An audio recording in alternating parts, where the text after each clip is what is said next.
السلام عليكم، واش أحوالكم؟ لاباس؟ هذا ليس بالمسجد الكبير بالعاصمة الجزائر. نحن في الدار البيضاء بالمملكة المغربية، والمسجد هذا مفتوح لكل مواطن وكل مهاجر وكل إنسان مسلم، ليس كما المسجد كما قال مسجد الأعظم، كما يقولون إنه مسجد الأعظم بالعاصمة الجزائرية. فهمتوا؟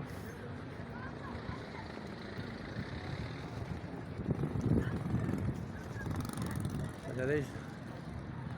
وهناك كل من هو مسلم يدخل المسجد، أما المسجد الأعظم بالعاصمة ولا أحد يدخل. عرفتوا علاه؟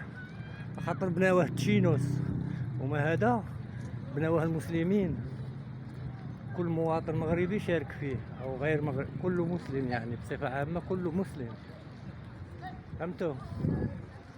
الناس داخلة تصلي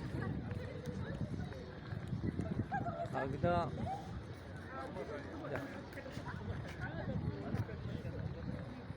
اسمح لنا خويا، الله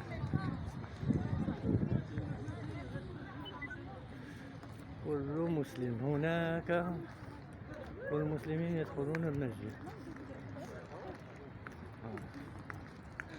هناك الساحة، المسجد الحسن الثاني بالدار البيضاء.